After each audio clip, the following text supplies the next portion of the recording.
এই ভাই আমাকে কমেন্ট করছে যে কিভাবে ইসলামিক সিনারিগুলা বা ইসলামিক ডিজাইনগুলা কিভাবে করব। তো প্রথমে আমি বলে নিই, ইসলামিক ডিজাইন করার জন্য কিন্তু আমাদের গোল্ড কালার বা গোল্ডেন কালার বা এই কালারগুলা মূলত লাগে। সো এই কালারের কোডগুলো সবাই ভালো করে দেখে নেন অথবা স্ক্রিনশট দিয়ে নেন। এই কালার কোডগুলো কিন্তু খুব বেশি ইম্পর্টেন্ট। আমাদের ইয়েলো কালার গোল্ডেন কালার হচ্ছে পাশাপাশি, যার কারণে আমাদের কিন্তু যেমন এইটা হচ্ছে শ্যাডোতে ইউজ করা লাগে। তো এই কালারগুলো খুব বেশি ইম্পর্টেন্ট। তো এই কালারগুলো আপনি স্ক্রিনশট দিয়ে রাখতে পারেন।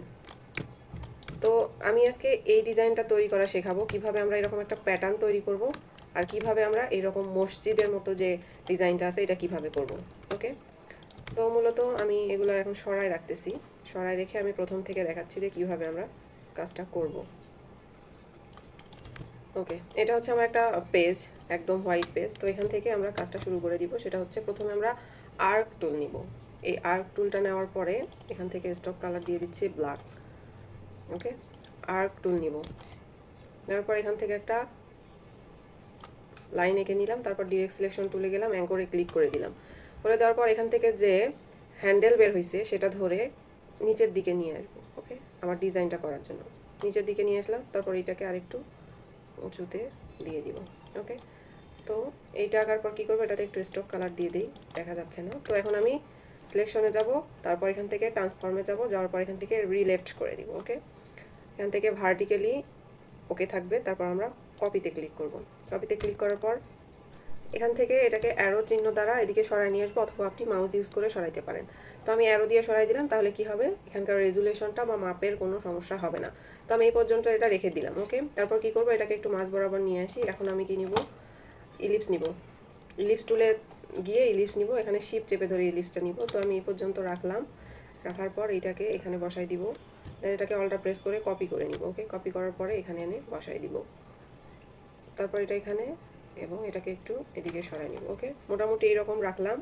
আপনারা চাইলে আপনাদের মনের মতো করে ডিজাইন করতে পারবেন। আমি জাস্ট প্রসেসটা দেখাই দিচ্ছি, এখন ডিজাইন আপনি কিভাবে করবেন সেটা আপনার ব্যাপার।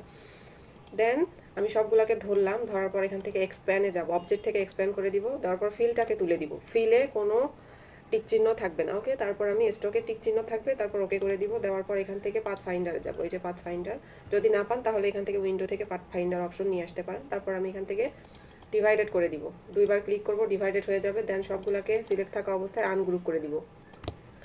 ওকে, আনগ্রুপ করে দেওয়ার পর ডিরেক্ট সিলেকশন তুলে যাওয়ার পর যে বাড়তি অংশগুলো দেখা যাচ্ছে, যেগুলো আমাদের কাছে হ্যাজার্ড মনে হচ্ছে, এগুলোকে আমরা ডিলিট করে দিব। যেগুলো আমাদের দরকার নাই সেগুলো ডিলিট করে দিচ্ছি। তো এভাবে এক্সট্রা এলিমেন্টগুলো ডিলিট করে দিলাম, এগুলো দরকার নেই।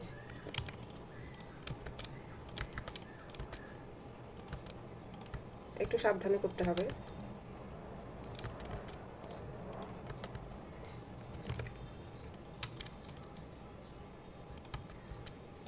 ওকে, তো এই তো এক্সট্রা এলিমেন্টগুলো ডিলিট হয়ে গেছে, এখানে আরেকটা আছে।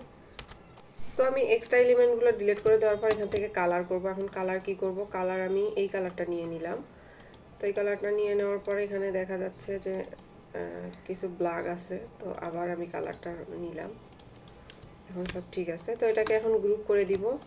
আমি এটাকে গ্রুপ করে দিলাম। দেওয়ার পর শিপ চেপে ধরে, অল্ট্রা শিপ চেপে ধরে একটু ছোট করে নিলাম, ছোট করে নিলাম। এখন কি করব, এটার স্টকটা আর একটু বাড়াই দিব, তাহলে ভালো দেখা যাবে। এখানে স্টক কালার দিব না, শুধু ফিল কালার দিব।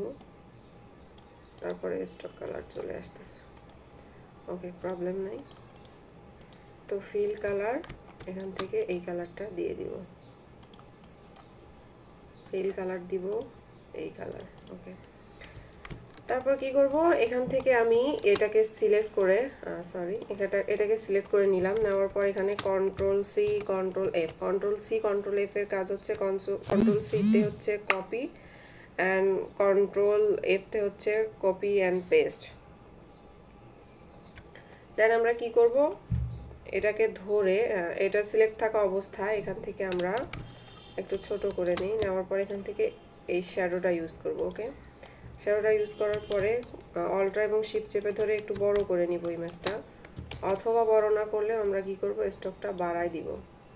ওকে, বাড়াই দেওয়ার পর কি করব, নিচের যে অংশটা এটাকে পেস্ট ইন ফন্ট করে দিব, পেস্ট ইন ফন্ট করব। এখন হচ্ছে বিষয় হচ্ছে এটাতে দেখা যাচ্ছে না,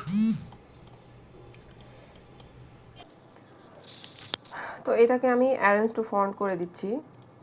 ফন্ট করে দেওয়ার পর এটাকে উপরে নিয়ে এসে বসাই দিব। ওকে,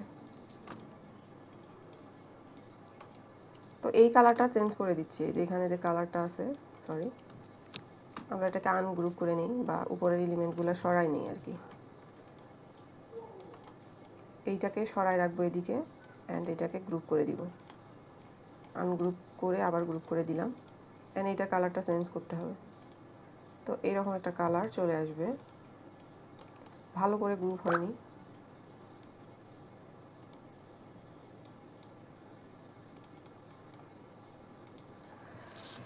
তো এখান থেকে আমি এই কালারটা চুজ করতেছি।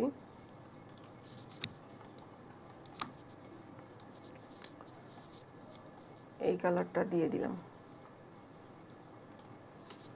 অ্যান্ড কি করব, এই দুইটাকে ধরে আমি অ্যালাইন করে দিব। অ্যালাইন করে দিলে এটার উপর এটা চলে আসবে।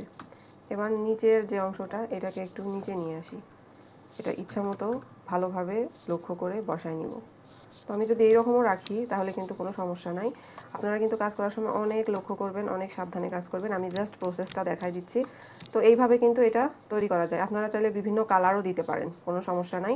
আপনারা চাইলে বিভিন্ন কালার দিতে পারেন। তো আমি মসজিদের যে আর কি এই ধরনের ডিজাইনগুলো থাকে ইসলামিক, এটা দেখালাম। এখন আমি তৈরি করে দেখাচ্ছি যে স্টার একটা প্যাটার্ন লাগবে আমার।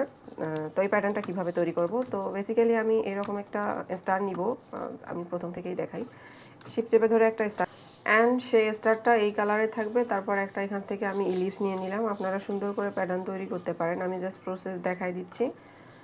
তো এটাকে আমি ফিল কালার না করে দিয়ে স্ট্রোক কালার করে দিই, অ্যান্ড এটাকে অ্যারেঞ্জ করে দিই। ওকে, অ্যারেঞ্জ করে দিলাম। যদি না হয় আপনি একটু নিজের ইচ্ছা মতো বসায় নেবেন।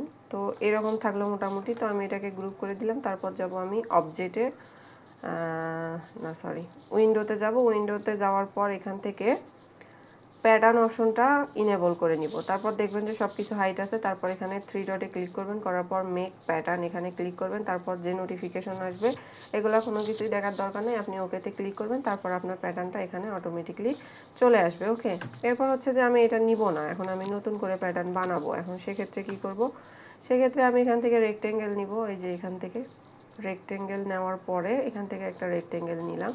নেওয়ার পর আমার প্যাটার্নটা কোথায় সেভ হয়েছে, এখান থেকে সোয়াসে সেট হয়েছে। তারপর আমি এখানে ক্লিক করব। তারপর আমার প্যাটার্নটা কিন্তু সুন্দরভাবে পুরাটা পেজ জুড়ে চলে আসবে। ওকে, এখান থেকে আপনি চাইলে কালার টালার সব কিছু পরিবর্তন করতে পারেন, অ্যান্ড আপনাদের ইচ্ছা মতো প্যাটার্নও কিন্তু এখানে অ্যাড করতে পারেন।